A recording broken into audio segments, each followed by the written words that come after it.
What's going on, guys? Welcome back to another episode of the Post to Post podcast. This week's episode is episode 90.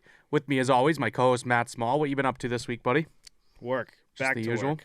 I have a new schedule, so now the alarm goes off at 4 in the morning every morning, and not home till after 6 o'clock at night. So what a new route. That's great. It's been miserable. A little lifestyle change for you. That's awesome. Yep. How long are you on that for? 6 months until things change or something happens with the schedule. But yeah, that's why I haven't been able to post much on social media or anything, because the phone's got to be off. So it's been it's been a time. I'll tell you that There you much. go. Can't relate. I was on vacation all this week. Bastard. Picked up a nice new hat down the Cape. Nice. And if you listeners want to pick up a nice new hat too, you should head on over to the posttopostpod.com. Ooh, Check out our nice merch store. Our new website's up and running, fully loaded. I like it. Order it up all the way up to 5XL, whatever you need. Yep. Ship it. We'll send it for you. Just want to get that out of the way early here. If you're fat like us, you know. Yeah, if you need it. We do have a couple signs this week too.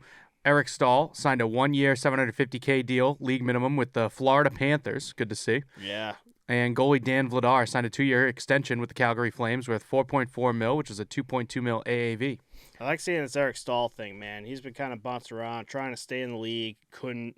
And you're like, oh, maybe we're seeing retirement here, but he's able to bounce back and get that at least 1-year deal with the Florida Panthers. So it's cool to see him still in the NHL, still surviving a bit. Yeah, definitely good to see for him. I think a big thing for the Calgary Flames right now is seeing, one of the better goalies in the league, and Dan Vladar last season locked up for 2 more years at just $2.2 million. That's great. Short money for a good goalie that's been performing for you. They know what they have. They know what they need. Calgary's been on a fucking just rampage with signing players and coaches and just fucking anyone lately. So. Yeah, I think they know that they have the crew together now, and sign him up before you have to let him walk away, like you saw Nazem Kadri do to the Colorado Avalanche. He actually walked on over to Calgary, so I think they know they have a good thing going, and they want to get their guys set, their pieces ready for the future. Can't wait to see it. Can't wait to see it. Speaking of the Colorado Avalanche, though, Gabriel Landeskog is going to be missing 3 months after having knee surgery. They're also currently missing Devon Taves, day-to-day, and Darren Helm, who's looking good and supposedly going to have his season debut soon. They're currently third in the Central with a 2-2-1 record. Yeah, buddy. Yeah, they're missing a few players, but Landeskog is going to be a big hit for the Colorado Avalanche, so we'll see how they fare without him. Yeah, and again, they're missing like 2 good players, but they're supposed to be back soon, so not too big of a hit. But I think Landeskog will be, you'll definitely see a missing piece with the Colorado Avalanche until he gets back. Mm-hmm. Hopefully gets back 100%, especially with the knee injury. Yeah, a guy like Landeskog, I'm not very, overly concerned. I think he's usually healthy. He's usually performing. So for a guy like him to go down with a knee injury, I think he'll bounce back, and it'll kind of be like he never really missed a beat when he gets back in that lineup. Let's hope. Colorado Avalanche right now third in this, or did I say third in the Central here. They might be having a, what do I call it, the Stanley Cup hangover? Might have a Stanley Cup hangover season. You think they're going to be doing it? Yeah, I think they're looking all right. I think they'll do okay. They really need their second-line center. I want to say, is it Newhook or Kerfoot? I forget who it is. They have a strange guy in for second-line center that's kind of filling the shoes of Nazem Kadri, and they don't really perform the same role. So I think the team kind of lives and dies with that and with goaltending. Those are kind of the 2 big question marks on this team. But when you have one of the best forward lines in hockey and 2 of the best defensemen in the league, I think they're definitely going to be a dog in the fight. They'll be there. They'll show up for the postseason. And I don't know. I think I just see them as another team like the Tampa Bay Lightning, that the regular season doesn't really matter. Just get a ticket to the playoffs and they have a shot. So we're not Tampa Bay. Eighth in the Atlantic. How does that feel? Personally, I kind of look at, we're 5 games into the season. That's not a very big sample size. What's that, 5% of the way through an 82-game season? Something like that. It's only 5 games. They're 8th in their division, but this is also the division that I was looking at where the team like the Toronto Maple Leafs are 3-2 and they're 7th in the division. It just doesn't make sense. These guys are racking up points not on the scoreboard, racking up points for their team to jump up and down the standings. And all of these teams, I mean, you're 3-2, you're over 500, and you're 7th in the division. Yeah. A team like Tampa is just barely under there, and they're worst in their division. It's just strength of the division at that point. They could be in either of the Western Conference divisions, and they could be, middle of the pack, looking at 4th seed in the playoffs. Right, exactly. It's just it's just interesting to see the the divisions and where everyone's at currently, especially only 5 games into this season as of recording. But it's just fun to see where teams place, like why some teams are good. We're just talking about the Atlantic Division, where it's just like a fucking all-out wins, points. Boston Bruins in first, Florida in second, Buffalo Sabres in third, which I like, and then my Toronto Maple Leafs, who's going to be in first, is in 7th place in the Atlantic Division. So yeah, it is tough when you see a team like that lose their starting goaltender, a guy that they brought in and knew he was injury prone, and Matt Murray, and kind of just took a chance on him, trying to give him that opportunity to become the goalie that he once was again. And he suffers, I believe, an abdominal injury in like one of the morning skates, and has to be down and out. So I haven't in a little bit, but last time I checked, it was long-term injury reserve. But then all of a sudden, for some reason, it was day-to-day, and I didn't really look too much up into it after that. Yeah, I think it was an adductor or abductor. I think that you have both of those in your body for some reason. There's adductors too, like not just there's both. But he suffered an injury to one of those, and I believe he might be out for about a month. Is the timeline that I saw? Not 100% there, but I don't think that they're going to be looking too good with Samsonov as their starter. As a starter, yeah. They need to figure something out. I know Matt Murray just... I don't know. I don't know what the hell they were thinking with Matt Murray. I really didn't. And it didn't really take too long for this all to happen. So, just like, I don't know, man. Toronto, if you're going to give Matt Murray a chance, you got to... I don't know. I feel like the mindset with Matt Murray, if you're going to give him a chance, would be give him as like a backup or a third string with a goaltender is your starter instead of... I don't know. This seems like you're kind of fading away from your pick before the season started. You are all in on Matt Murray being the starter. He's the guy. He's going to bounce back. They're going to be first in the division. I had to pump up my Toronto Maple Leafs pick. That's why. Oh, boy. I had to fucking pump those tires up till they fucking exploded. Yeah, they're flat tire side of the road. No one's picking them up. Boy, did I mess that up. No, it's still only 5 games into the season, but we'll see. I hope Matt Murray is fine. I hope he comes back. I do want to see like a bounce back season from him, but I don't know if we're going to with this injury. So it kind of sucks to see. That's really all I got for Toronto. It's just kind of shocking to see Toronto just so far down at this point. I know we're only 5 games in. I get like these standings can change. And I think you're not looking at it proper. They're 3-2. They're not bad. They're doing good. That's what I'm saying. They're doing well. They're not. It's not bad to be down in the standings right now. That's 5 games. I'm just saying it's shocking to see him in 7th with that. What did you say? Like some teams are like 4-1 in like 7th place. Like I can't remember what we're talking about. Oh yeah, Minnesota Wild. That's 1-3. We're talking about some team that's like up there, and they're still like really low on the board. But yeah, it was them. They're 3-2, and they're in 7th place. That's who I'm talking about. Who the Toronto Maple Leafs. The team is 3-2, and they're in 7th place. They have a winning season record, and they're all the way at the bottom. I thought you were talking about a different team. Yeah. Oh, yeah, but I don't know. It do be like that sometimes. Tampa Bay Lightning, not too worried about. Just kind of crapped on them for being 8th place, but they'll figure it out. Yeah, we'll be fine. You can see Tampa, and don't worry about it. Who has been the biggest positive surprise for you this so far? Positive surprise. Do you really want to hear it? Yeah. Philadelphia Flyers. Philadelphia Flyers. Yeah. They've snuck a couple sneaky wins in there. Mm-hmm. They are 3-1 to start the season. They are currently sitting in 4th place in their division as well. Yep. Another strong division for those top 4 teams. They snuck a win against Tampa. I think it was a 3-2 final. I think that team is like Tortorella's putting his plan into action, and it seems to be working right now. Yep. We'll see where it takes them, but that's definitely a great surprise for the start of the season for that team. Carter Hart had some very good-looking games that he's played. For some reason, all around, the team needed that kick in the ass. I think John Tortorella so far has done it. We'll see what they look like for the rest of the season, but I would say Philadelphia Flyers so far in the beginning of this whole season has shocked me. So I had 3 other ones. I'm going to say definitely the Boston Bruins for one. I thought that they were very old, very kind of who knows where they're going to go. Mm-hmm. Hampus Lindholm has been a great addition, got his 2nd goal of the season already on defense.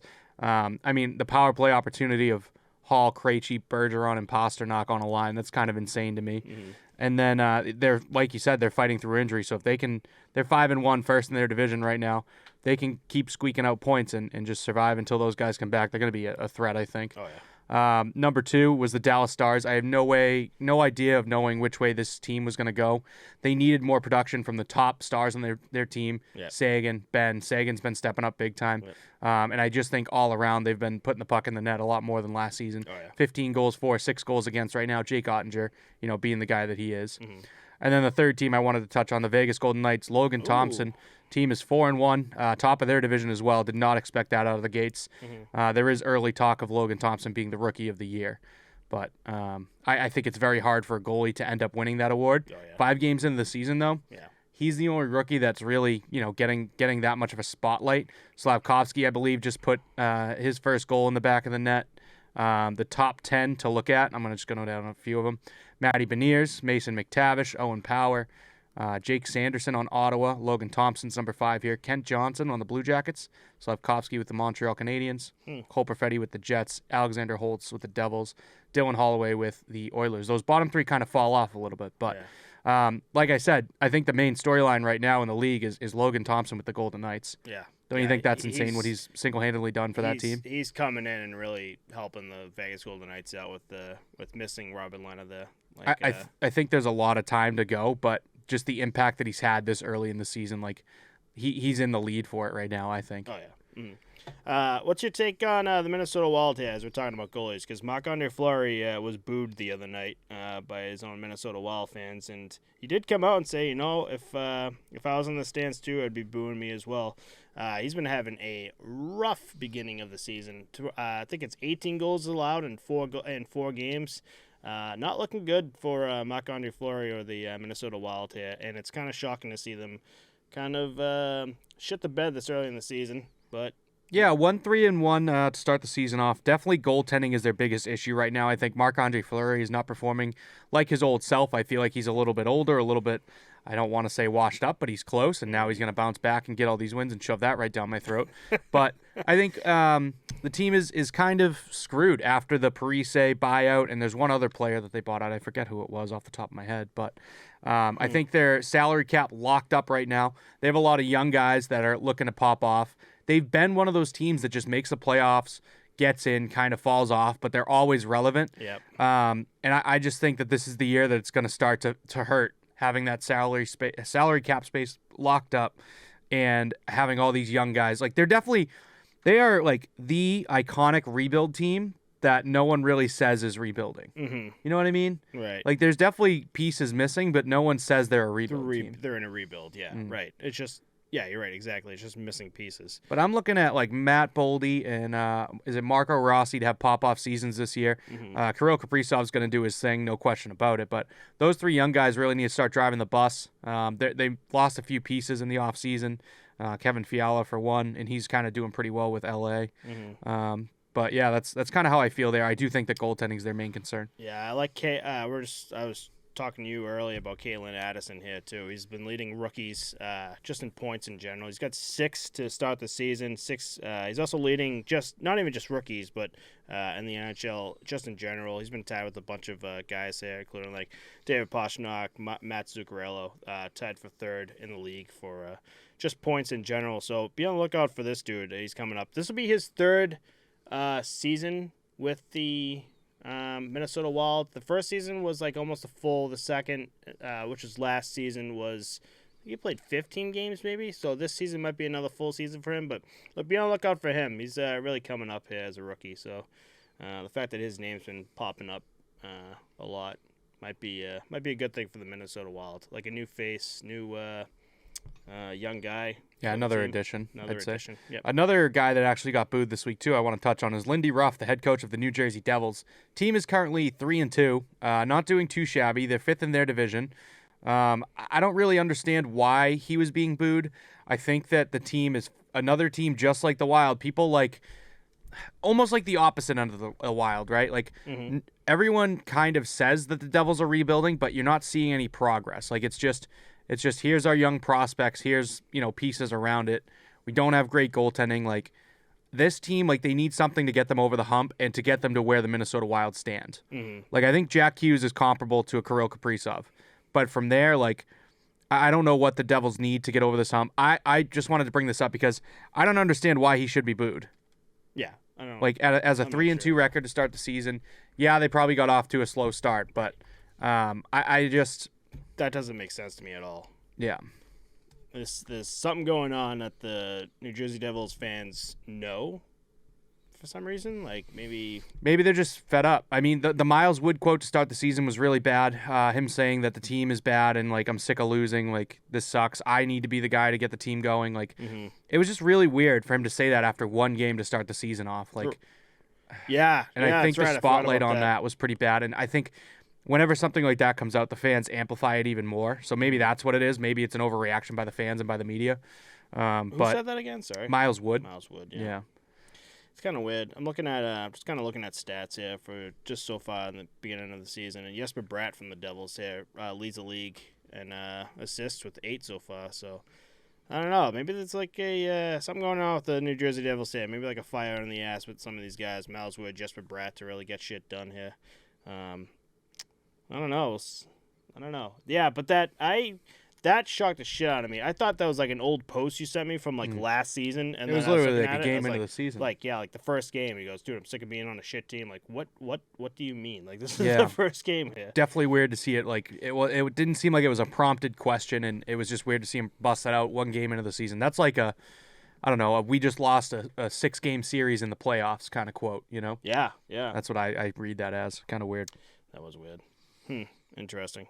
Was there any other like team that you're shocked is low? Because we were talking about like a high team like doing So better. I wouldn't say I'm shocked with them, but the Washington Capitals, I think that they're older, and I wanted to compare them to a Pittsburgh Penguins and say that, like, last kick at the can, this is the group, we got to get it done. Missing Backstrom is definitely a big hit. Yeah. I think that goaltending is a question mark. They bring in, quote-unquote, Stanley Cup winning goaltender in Darcy Kemper. Yeah. But they're 2-3 to start the season off, 7th in their division, while the Penguins, which I wanted to say they were, close to, are first in their division, 3-0-1 to start the season. Yeah, just kind of surprised there, but also not. Like it kind of makes sense at the same time. Yeah, because last episode we talked about what maybe you asked me like your top 10 teams, and even me toward like the 10th team or the 10th team. I think it said the Pittsburgh Penguins. Yet here they are first in the Metro, like right above New York and Carolina, who I said were like one of the top 5 teams that are going to be in the league. So that's a surprising gimme for the Penguins here. Yeah. But I have been noticing Casey DeSmith, Tristan Jarry really getting like a back and forth start here. So I think, again, like what I said before when we were doing the breakdown, I think it's the Penguins just like, all right, which one of you guys is going to be the starter for this season? Let's see how you guys do. And both of them are getting the job done. Like I just said, they're both 1A, 1B goalies. So it's cool to see. Hopefully the Penguins can keep this going because I'm a Pens guy. I would like to see these guys go. Yeah, I think that this is the year for them. I just hope that they don't come out of the gates way too hot, and then come the end of the season, they run out of gas. Seems like last season, though, that's really been solidified that Tristan Jarry is your starter. I think 2 years ago, it was definitely a question mark still. 33 games played in 2020, 39 in 21, and 58 in 22 compared to Casey DeSmith. Could be due to injury last season. I forget if DeSmith went out with injury, but DeSmith played 36 in 19, 20 in 21, and 26 in 2022. Ooh. So it seems like DeSmith is definitely your solid backup there. Definitely a conversation piece for a 1A, 1B, though. A 9.15 and a 2.67 for DeSmith, whereas we have a 9.16 and a 2.5 for Jarry. So less goals allowed, but similar same percentage. Yeah. Oh, that's interesting. But yeah, this has been an interesting week, definitely, of hockey, because when I have the chance, all I can do really is just watch the highlights, and even the highlights for some of these games are just unbelievable. Like, we were just watching the Florida Panthers Lightning game, and I was like, holy shit, this is exactly what I wanted. It was just so sick. But then there'd be like some other teams where, like, again, where I was saying where I like to watch like the underdogs here. So I've been watching a lot of like Arizona Coyotes, Buffalo Sabres, Ottawa Senators. Ottawa Senators looking good. You're gonna have a breakdown on that later on. And the Buffalo Sabres, man, I'm on them, man. I was loving them like last season when I was watching them kind of get on the rise here. And who was it? Rasmus Dahlin, Alex Tuck has been unbelievable for the Buffalo Sabres. Like, doing really fucking well to start this season, and I'm loving seeing it. Yeah, Alex Tuck has definitely proven his worth here. Mm-hmm. Sabres are 3-1 to start the season off. They got their young rookie defenseman Owen Power getting some puck touches, getting some minutes on the ice. I think that's another team that surprised us in a good way here. And if you want to talk about goaltending too, Eric Comrie has been fucking incredible. Yeah, I believe you sent one over, first goalie in Sabres franchise history to post back-to-back 40 save wins. Plus save Is that wins, right? yeah. So getting the job done. Loving it. I was just saying that too when Eric Comrie was a pickup. I thought he was just a solid pickup just in general, but as a starter, I didn't think he'd be this good. But He's starting over Anderson, huh? yeah, I think so for the past few games, I believe, Wow. if I'm not mistaken. But they need it. They needed some young guy. They need a veteran guy in there too. I think Anderson's going to be a good guy to help with Comrie, and Comrie's going to be a good guy to help with Anderson. So The one thing I think, though, is there's no bridge there. Like, Comrie's too young and Anderson's too old, and then when Anderson eventually his contract runs out and you're stuck with Comrie, now you got a guy that's too young and what else? Someone else that's too young, you know? yeah, So they're definitely going to be looking in this offseason for another goaltender to come in. And the way that goalies move around this league now, I don't think teams care as much anymore as they once did. no, Like a goalie in the league back in the day was like, you're our Stay. guy, we need you to stay. Now it's like, when the contract's up, who gives a shit? We'll find someone else. right. You know? That's unbelievable to me. I'm with you on that. It's just like a whole new generation of hockey. Because back in the day, man, like goalies just did not move. I think it's at because all. the position has changed and gotten that much better. So initially, 20 years ago, you had, like, you know, goalies are playing like Martin Brodeur and those kind of guys. They're kind of, you know, anomalies. Like, there's 1 in a million that are really good. And now over the next 10 years, there's, you know, a starter. Like, there's a tier of like, this guy's a starter and this guy's a backup. And now we've gotten to the point where most teams do have a 1A, 1B tandem because both goalies are that good. So when the talent pool is that much bigger, it makes it that much harder to, you know, make it to the show, but it also makes it that much easier to fill someone's role in their shoes. Right. So And, I think that there's just a surplus of good goaltending. right. And to go back to even accentuate your point, the Washington Capitals are a huge example of that. You had Vitek Vanacek, Ilya Samsonov as your fucking tandem. And then the offseason, they're like, yeah, skedaddle. See you I later. think that's a little different, though. It wasn't like they had like the best goalies in the league and moved on. Like Yeah. a Colorado Avalanche is the prime example of that. Like, we're not paying this guy to, you know, he won us a cup, yeah, but we're not paying him to do the job again. We'll just get someone else. Or yeah. like the Arizona Coyotes, like, we don't need goaltending. We'll just, you know, bring up these guys instead and call it a figure day. it out, yeah. But yeah, very similar though with Washington, just moving on from both of their guys. I think with Washington, it's more of like they've put X amount of years into both of their guys, and they're just, see ya. Thanks for coming and enjoying our training camp. You know, Yeah. growing and developing with us, and now we'll sell you for not necessarily nothing, but we'll sell you. We'll You just know, sell you. Yep. You did good. Your stats were decent. We can get someone for you, maybe like a decent pick for you, and that's it. we do have a little Pittsburgh and Washington narrative to cover too. If you want to hit that one for us, Matt, Yeah. while we're there. We'll do that. Sorry, I just got off the notes here. So, the Pittsburgh and Washington Capitals were still on it. Who do you think of when you see the Pittsburgh Penguins and Washington Capitals logos? You think Alexander Ovechkin and Sidney Crosby, who I'm going to be talking about right now. So, Crosby and Ovechkin are on pace to rise up the all-time NHL points list.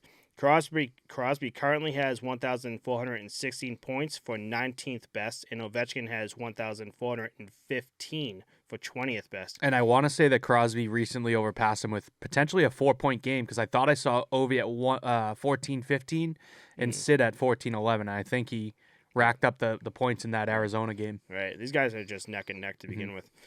So 18th best is Adam Oates with 1,420. 17th is Brian Trottier with 1,425, and Teemu Solani is 16th with 1,457, who are within range to beat this season.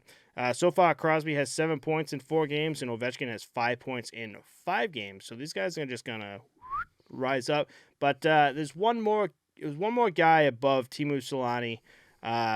In 16th spot. 15th spot, and he's probably 10 points above him.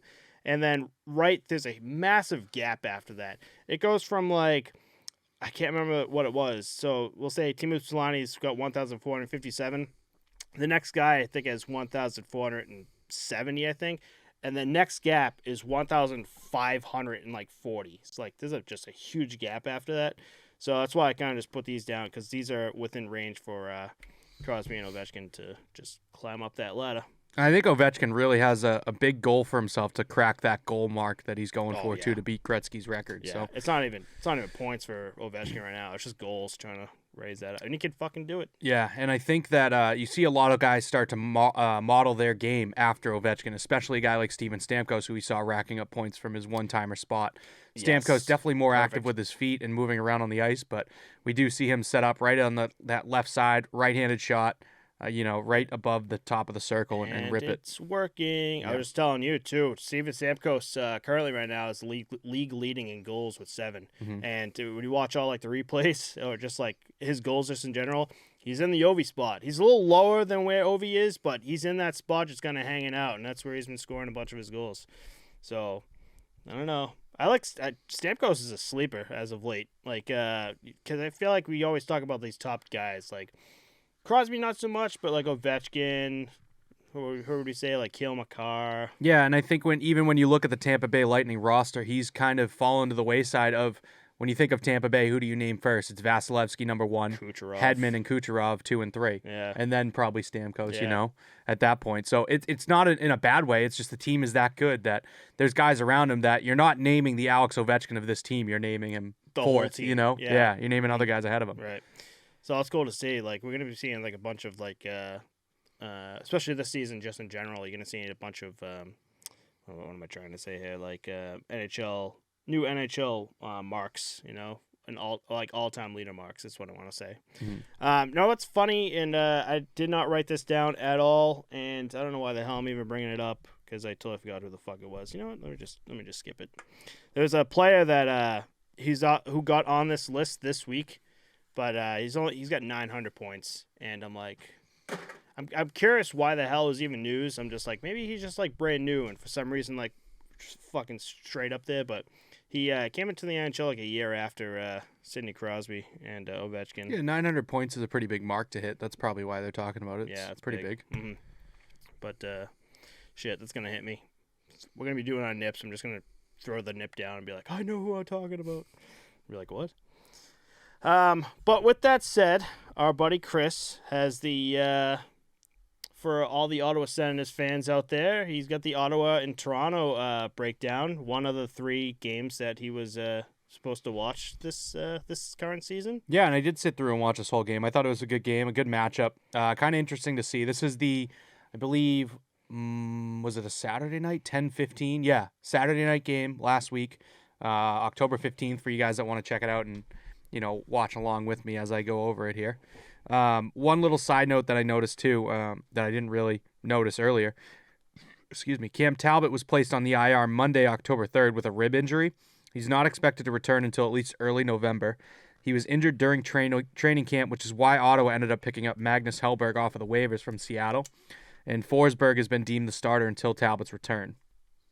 If you ever want to jump in and shout anything, go right ahead. Interrupt me. It's fine. Yep. Good sight for the team, though, this week after the game that I watched on Thursday, October 20th. Talbot was seen skating on the ice after this rib injury, even though he's not supposed to be back for another week or 2. Right. This was a hell of a game, by the way. I didn't get to watch the game, but we were watching the highlights. I was like, wow, this is really back and forth for a Toronto-Ottawa Senators game. Yeah, and it was kind of weird to see that Ottawa kept pace with Toronto as well as they did. I felt like Toronto should have kind of mopped the floor with them a little bit, where they're playing Forsberg as their starter, and Ottawa's going with Samsonov here too. But, I mean, it was the same kind of situation too, which was interesting because of Matt Murray's injury. And I think Matt Murray got injured the day of this game, so Samsonov got a late notice that, like, hey, we're going to you tonight. Yeah. But I thought the biggest takeaway from this game, there were limited opportunities for both teams. Like, we did see a couple breakaways, couple of spring passes, chip-ins, but the ones that were there weren't anything, spectacular. There weren't crazy breakaway saves. Like, there were breakaways, but I felt that the defensemen were right on them and kind of limited a lot of these opportunities and made it hard for these players to score this game. Okay, yeah. For you guys listening too, the final score was 3-2. Toronto ended up winning. The next thing I kind of looked at from here, Claude Giroux had a goal and an assist in this game. I was thinking about, is he going to have a big year with this Ottawa Senators team? Yeah. He just signed a 3-year contract with these guys at 34 years of age. Came over from Florida after half of a season with them. That was a big goal, by the way. That was a tying goal, 2-2. Where were they? Like 3 minutes left in the third, or 5 minutes left? 5 minutes left. Like Tied it up. That was big. He had 75 games played last year, put in 65 points between the two clubs of Philly and Florida, 21 goals, 44 assists. His career high in 2017-18 was 34 goals, 68 assists, 102 points. So yeah, I was really kind of looking at him and thinking like, man, is he going to bounce back a little bit? With 65 points in 75 games last year, do you think he breaks a 75-point mark for our post-to-post pick for the week? Wow, that's just under a point per game for Claude Giroux, who is the second-line right winger for this team, I believe. No shit, really? Yeah, so the top line they're going with is Stützle, Tkachuk, Batherson. Second line is DeBrincat, Josh Norris, and Claude Giroux. 75 points for Claude Giroux. He had 65 last year. I can pull up his hockey DB as well and give you some insight on that. Career high of 102. 65 points last year, but missed 7 games. Oh, God. You sit there and you want to say, like, oh, he's on, like, a better team, but I feel like currently, I just said the Philadelphia Flyers are looking better. I'm gonna bring the number down a bit. It seems like the past 5 seasons, other than the split season with... Oh, no, sorry. He got... No, I'm looking at it wrong. He got 65 points last year. 43, 53, 85, 102. So I'll call it 65 again. Let's see. Is he better or worse than last year, points-wise? Okay. That's a better So question. he was with Florida, who's a better team, for half the season. No, I'm sorry, 20 games. He was there for 20 games and with Philly for 60, call it. Okay. So better or worse or the same? Yeah, 65 points is the mark. I will say... I don't want to say this. You know what? I'll say better. I'm going to agree with you. I think he is going to have a better season with this team. After watching this game, I just think that the point production is going to be pretty good. And I look at their power play setup too. Tkachuk, Stützle, Batherson, Chabot, and Norris on D. Second power play he gets on there with Shane Pinto, who's actually second among rookies for points, I believe. Tyler Mott, who ended up getting a goal in this game too. Alex DeBrincat and Jake Sanderson. So nice. Actually, Tyler Mott did not get a goal in this game. He had a nice poke check turnover on Toronto. So yeah, me and Matt both agree that Giroux is going to be better than 65 points this season. That'd be interesting. But yeah, like you said, game tying goal. It was an awesome power play assist to Shane Pinto, right to start the game off too early. So he had a great assist on the power play early in the game. Tied the game up later on. The main thing, they only scored 2 goals, but I noticed that their players aren't scared to go to the dirty areas for these goals. Tkachuk, Giroux, Norris all crowd the net, crashing for rebounds. DeBrincat works his way in there too. DeBrincat's a big body. It's kind of cool to see. Like, I want to say that this team has high-performing skill in young players, but the grit and, they're not afraid to go there as those, high-performing young guys. Right. The next thing that I touched on too was goaltending. I thought Forsberg played well enough. He stopped 29 of 32 shots, putting up a .906 save percentage. Mm-hmm. The 3 goals that were scored on him were a power play goal. It was a pass to the high slot that was wide open. There was a shot pass between the circles, and there was a little lapse in defense where the Senators player got on the Toronto player's stick like a second after they touched the puck. Yep. And there was that chaotic rebound with 2 minutes left after Bunting was allowed to walk out from behind the net. Mm-hmm. I want to say that defense is probably this team's biggest concern because, like I said, those top 2 lines, power play units all look good. Yep. But Chabot and Artem Zub for your top pairing, Sanderson and Travis Hamonic for your second pair, and then third pair is Eric Brandstrom and Nick Holden. So I think that was their biggest concern. Cam Talbot coming back from the injury too. I think that'll be good. And I think the best thing for this team right now is Anton Forsberg's game is going to step up more, getting these starting games and getting more time on the ice. Oh, yeah. With Talbot being out. Like, I don't think it's bad. They're not going to burn him out, you know? Not at all. Whereas, like, a team like, I think the Buffalo Sabres with Eric Comrie, back-to-back 40-save wins, that's a great stat, but that's a lot of work for a guy, especially a young guy. Yeah, no, I'm 100% with you. When you say And when you say the defense is the most questionable one, I don't think that's really saying anything crazy. It's just like you're good offensive-wise, goalie-wise, and the only thing really to work on, not in a bad way, but just to get better would be the defense. And I do think it's team defense because, like I said, a power play goal, the pass to the high slot was wide open. That's fair. Like, you have one less guy on the ice, so that happens. Yeah. The shot pass, you were right there ready to play that puck, but you were half a second late, right? So that happens. Now, what bothers me is the fact that Bunting's allowed to just walk out from behind the net, put that puck on, and you don't get there in time to even collect the rebound yourself. They end up putting the puck in the back of the net with 2 minutes left. That's like a pretty, a defeating blow at the end of the game. And for them to keep up with Toronto, I thought it was really good to see, though. Yeah. It's nothing real different. Brady Tkachuk was just Brady Tkachuk last season, but this game really was able to show how good Brady Tkachuk is. Like, just his passing, the skill he has. There were just like highlight moments with him in this game, and you were just like, oh, okay, like this guy is like really fucking good. He can get the job done. He's fast. He can track the puck. He's just a great player. And Shane Pinto, like as you were just saying, is really getting the highlight too. Where, like in the highlights, just in general, man, he's just like the shots he can take, like the passes he can receive. He's good, man. Like these guys are good. Zub's really fucking good. Drake Batherson, these guys are a good team. Yeah, Pinto performing from the third line as well. The fourth line, honestly, I'll say, I saw nothing out of them. I didn't really like them. I felt like that was their biggest weak spot. Yeah. But I did like to see Shane Pinto, like the highlight that he got from playing on the third line. And he ended up getting the assist from Giroux. So they're mixing the lines up a little bit. They're playing around, but for Tyler Mott, Shane Pinto, and Matthew Joseph, I do like that third line, and I definitely respect this team more after watching this game. I wouldn't say that it was the most thrilling, but I think with a team like this, you don't want to have a thrilling game.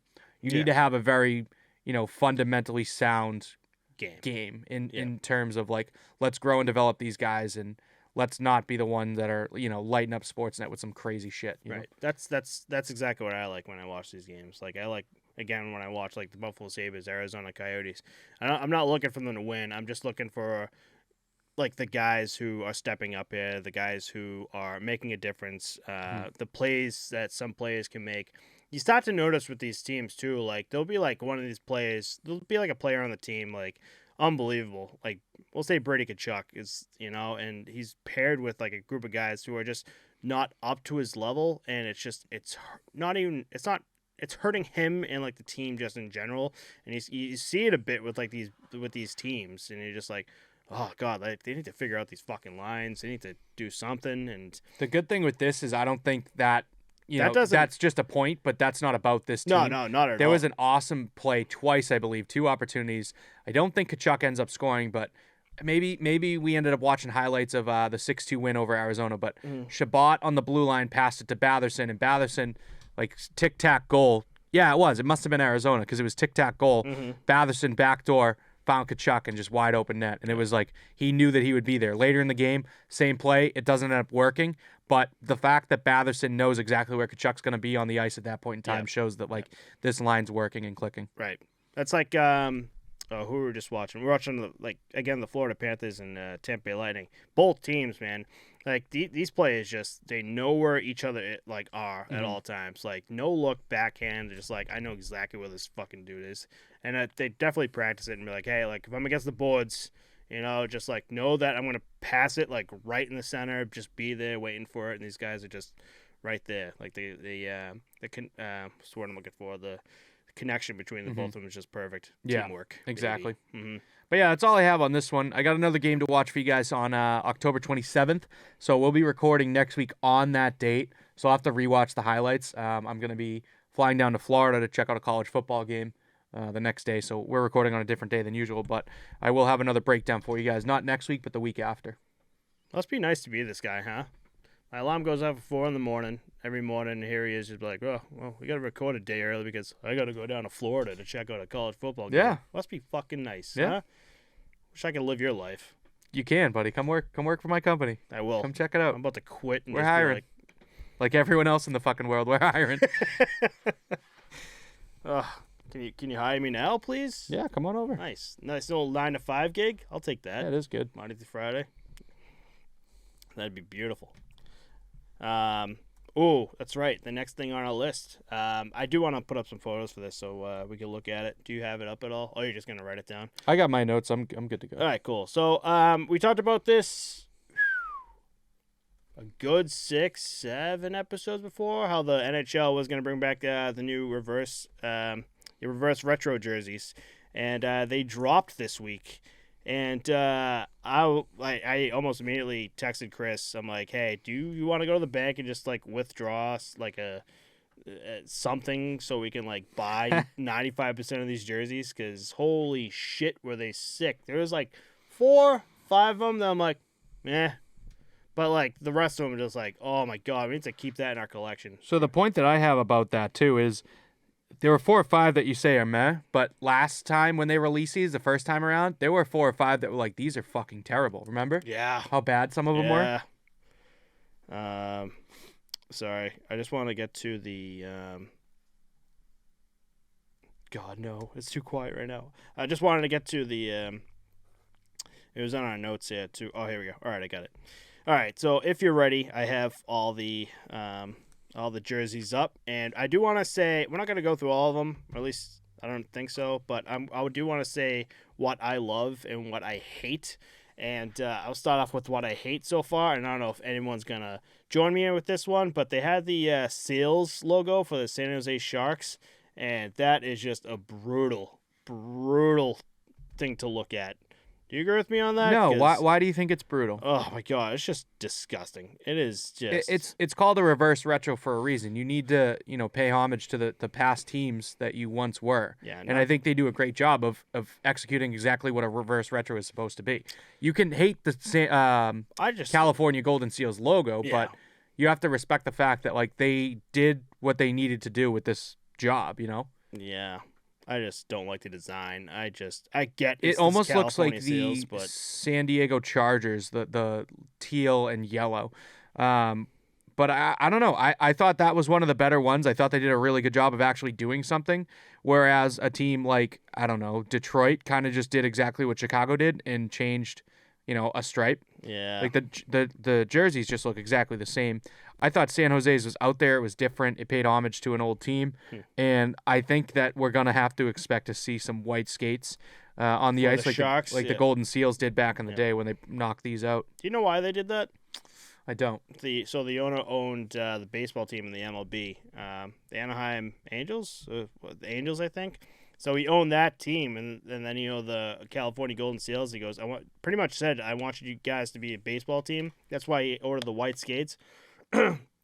So from what I read or what I saw was that like all the puck marks are like on the skates, they had to be repainted. Oh wow! So they like wanted to the cover skates would be like 20 pounds by the end of the season, Damn. and the players would be like, I can't fucking wear these. That's and crazy. The owner's just like, no, paint them white like I'm supposed to, and I'm like, okay. That's crazy. They're probably not blocking any shots out there, so they don't have to put another coat of paint on them. You know what I mean? Like fuck that. They're just gonna get heavier. Right. So that's my worst. What's your favorite? My favorite, I had a few. I was between Edmonton. I really like that oil logo, the old oil drop with the metal gear around it. I liked Florida a lot. I thought they really went in a different direction with it. Yeah. They switched it up a bit. Both New York teams, I thought they busted out those like iconic, logos that everyone likes. There's no one that's going to hate those. Right. But the one that stood out the most to me out of those 4 was Florida, just because they executed differently than everyone else. Like, there's no baby blue in Florida's logo. They use that alternate logo that's on the arm that no one really knows about. Like, put it front and center. I thought it was really sharp looking, really nice. Yeah. Oh, yeah. I'm all for that. But you know what I thought was actually fancy as all hell was the St. Louis Blues jersey. The yellow one with the Blues is the music note. I get that the Blues logo is the music note, but I like the way they just did it. They like executed right in the it differently, middle of yeah. Yep. I'm not a huge fan. I don't really like the way that the Blues logo looks. I like the history of it just in general as a city. But I don't know. It just doesn't jive with me for some reason. Interesting. And was that my favorite? Because my favorite, I might blow you away here. The Washington Capitals. Yeah, that They're- one's sharp. I like to see that one come back. Oh man, A lot of people online were raving about the Vancouver Canuck one too. The bringing back the Canuck. the Canuck. Yep. Mhm. Those are cool. Someone brought up too, and I didn't really notice it when I first looked at it. That the instead of I think that's actually on the arm too, but the number is on the chest as well. And I was like, ooh. Yeah, instead of different. where the A and the C go, I do like that. Yeah, I like that. That's interesting. It's pretty to me. unique. I think the Bruins did a good job with theirs too. I thought theirs was nice. I think the shoulder logo could have been changed. Anaheim kind of went in the same direction as well when they first released them and made something a little different too. Mhm.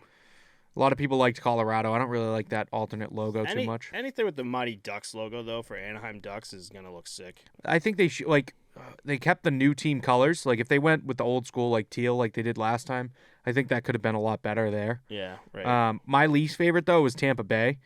I think that there's just too many graphics going on. The bottom of the jersey is an ocean. You have a bunch of lines on the jersey that's probably supposed to look like rain or lightning. I don't really know. Well, that's the original Tampa Bay jersey from like 2000. No, that's the original logo. But the jersey is entirely different. The wave on the bottom, the lines on the front, the tribal lines on the sleeve, the font on the numbers, everything is different. Oh, interesting. It's terrible when you zoom in and actually look at it. Like you don't notice it at first. You're like, "Oh, look, they use their old logo." But then like, dude, like they have a whole ocean and like a Godsmack tattoo on their sleeve. Like nobody does that anymore. I don't know. Thought it was a bit too much. But I still want these jerseys. Like they're just so sick. The Vegas one, I think, the coolest thing to me was the fact that these letters for the word Vegas across the chest are going to glow in the dark. No shit. Because when they really? come out of the tunnel and play on the ice, like they have the spotlights, but it's pretty dark in the arena and the name will glow, which is cool. And then the only other thing I heard rumors of being brought back are Philadelphia Flyers will be bringing back the orange and black Cooperalls for warm-ups. So it'll kind of look like a basketball team where they have, long sleeve pants for warm-ups. Oh, gotcha. And they'll tear away, Yeah, man. These I love them. How do you feel about I think you just talked about it, but I was too busy focusing on what I was going to say next. Did you talk about the Bruins Pooh Bear? Yeah, I don't mind it. I think the only thing that I would change, like I said, is the shoulder logo. I think you could have used something different there. Yeah. I wasn't a fan of that. But the bear logo looks really nice. The number placement's good. Even the bottom of the jersey and the bottom of the sleeves are a little different, but I'm not opposed to them. No. I don't know.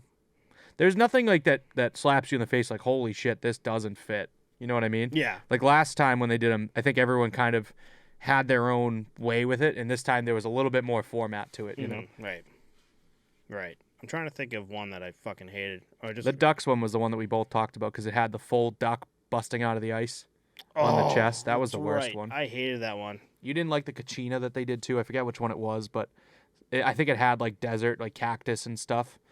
But yeah. Do be like that sometimes. But they, I think they did a great job this time around. Yeah. Besides a few teams, Detroit, Chicago. I don't really have a problem with them, but it's like they didn't do too much. It was kind of like the Dallas one when they just went white on everything, and it was like, oh, this kind of sucks.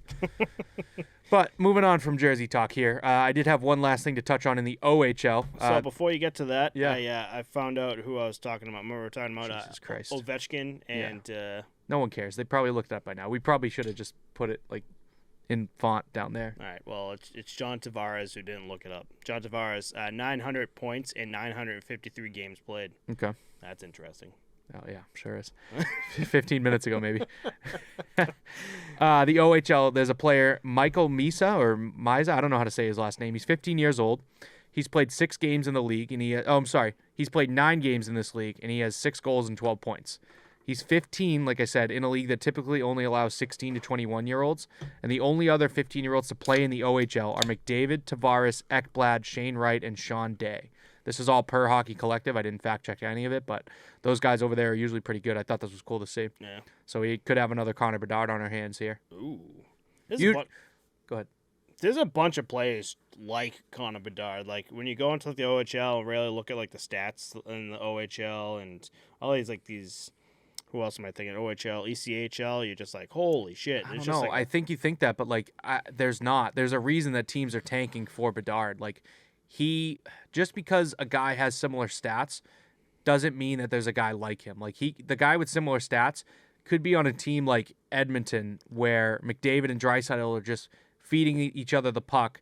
They're the only two guys on the team that are getting points, whereas Bedard is like single-handedly elevating his team. You know what I mean? Like it's like a different way to look at it, but there's a reason that he is the guy that they're talking about. And I think this Michael Misa, even though he's really young, like when only 5 other guys have played in this league at 15, like that's different. When you see a young guy playing up a level in a league where they're not usually allowed to be in. Yeah, good point. You know, I think that those kind of players are generational and they change an organization. Right. That's like being really smart and going. Yeah, up, skipping a grade. Skipping a grade. Yeah. Oh, interesting. Yeah, I didn't Wild. think 15. Interesting. And they're at that age, they're usually much smaller than everyone else and still getting the job done. Yeah. Size-wise, they have to battle against guys that are, a year, 2, I mean, up to 21. He's playing against 21-year-olds. Yeah. A 15-year-old is playing against 21-year-olds. Think about that. Just what were you doing playing when you were against 15 men, years old? basically. Yeah. And then think this kid's just like, I'm not going to do any of that. I'm just going to be a pro. Yeah. It's an insane thought to have. Like, you're just talking about 15. Dude's 15 years old. What the hell was I was doing? You know what I was doing? I was currently skateboarding. I was going to school, skateboarding, hanging out, playing Halo 2 with my buddies. And here's this 15-year-old just like, going to go to school. I'm going to play hockey before and after school and train and be one of the best guys in the Ontario Hockey League and get drafted in like 2 years to become a pro. That's why they're where they are and we're where we are. Yep. Yep. Welcome to the Postpost podcast. We're at episode 90. But it's just a crazy mindset for these guys to have. It's just nuts when you really go down to like these minor leagues and see where like these kids go. Like the parents, the billet parents, is just a great thing to have for like these players to come up. I think what was I watching? I think I was watching it. I read something on like, was it Cam Neely or Bobby Orr? It must have been Bobby Orr back in the day. He was like 12 years old, and like there's a photo of him legit leaving the house, be like, I'm gonna go fucking play hockey, and just like left his family, joined like a billet family, and just like played. I'm like, that's a crazy mindset to have at that age. It's nuts. Yeah, I mean, it's definitely something to think about, making that kind of decision at that age. I don't really have much else to say on that. That's fine. We got it. But we're 52 minutes in. How do you feel? Time for a nip. Time for a nippy poo? Someone's got to work tomorrow. You do too or no? No. Are you Monday through Friday for this new run? No. I'm Tuesday through Saturday. I had to work today. Oh, nice. Which I wasn't a fan of. They had the Bruins game. Yeah, but like you said, you've done it 6, and you could still go hang out with the boys. Usually hang out on Saturdays. Yeah, it's not bad. This will probably kill your Wednesdays, though, 4 a.m. Oh, yeah, it's going to destroy That's tough. a lot of things. I since I was afternoons for a while, I was getting sleep. I was feeling good. Tuesday, when I first got on the job, like that 4 o'clock in the morning alarm was like, shit. Like that. You know when you're so tired? You ever been so tired where just like you could feel your skin like burning? I don't know how it really does. Jesus Christ, no. You never been like so tired where just like you feel like your head, just like your forehead, just like start burning, then your skin. Never had that at all? No, that's crazy. So I got home around like 6:30, and I'm on the computer. I'm like, I need to edit, and so I have my editing software up, and 7:15 goes around. I'm like looking at my bed. I'm like, I'm just gonna lay there, just scroll Instagram. I don't know what happened or what time, but I shut my eyes, and 1:30 in the morning, I woke up. I'm like, oh, shit. I would be so terrified if it was like 5 in the morning, because I'm like, oh, I'm in fucking deep shit right now. Oh, boy. But here we are. Anyway, so your job's hiring, you said? Yeah, come on over. Okay, thanks. Cheers, buddy. Cheers.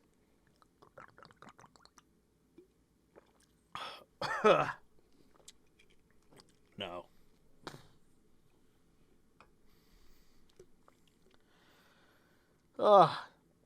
So, we never said what we were doing. This is Rams Point peanut butter whiskey. And I would rather... what's the other peanut butter whiskey we were just talking about? I can't Screwball. remember. Screwball. I'd rather Screwball than this. Yeah, this is made by the same people that make Dr. McGillicuddy's. Which is interesting because I like McGillicuddy's. It's not bad. It tastes just like peanut butter, which is kind of wild to me. Yeah. Like, how do they get a peanut butter Peanut butter flavor taste. into a liquid? That's what worries me about like nips and like bottles of alcohol. You're just like, how does it taste like that? And they're just like, we're not gonna tell you. Yeah, it's just fucking artificial. It's really good for you. Yeah, really good. Don't worry Stay in about school, kids. Yep. Don't do this. But with that said, want to call us out? Thanks, everyone, for listening. If there's anything you want to see us cover next episode, let us know. Our links are in the description, and we'll see you all next week. And our link to our website with our merch is also in the description. So, bye, guys. Go Bulldogs.